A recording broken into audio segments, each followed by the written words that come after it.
আচ্ছা, তোমরা কোনদিন ভেবেছো আমরা ওপরওয়ালার নাম ভগবান কেন রেখেছি? কেননা ভ সে ভূমি, গ তে গগন, বা বায়ের বতে হচ্ছে বায়ু, আকারে হচ্ছে অগ্নি, আর নতে হচ্ছে নীর মানে জল।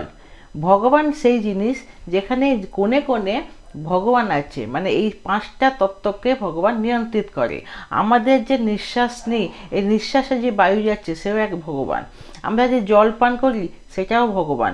অগ্নি না থাকলে, মানে আগুন না থাকলে আমরা বাঁচতে পারবো না, রান্না করে খেতে পারবো না।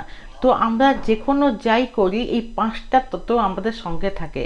তার জন্য তোমরা যদি কোনো দিন জীবনে নিজেকে একা ভাবো, যে কোনো মুহূর্তে যদি তোমাদের কেউ সাথ ছেড়ে দেয়, কারো সবাই থেকেও একা, আবার কারো কারো কেউ নেই, যদি যা থেকেও সে একা, অসময়তে কারো কাছে কেউ এলো না, তবুও সে নিজেকে কখন একা ভাববে না। কেউ তোমার সাথে এই পাঁচটা তত্ত্ব মানে ভগবান নিজে আছে।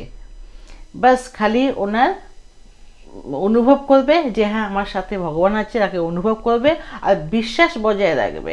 দেখবে তুমি কোনোদিনও একা থাকবে না, তোমার সাথে পাঁচটা তত্ত্ব মানে তোমার ভগবান তোমার সাথে আছে।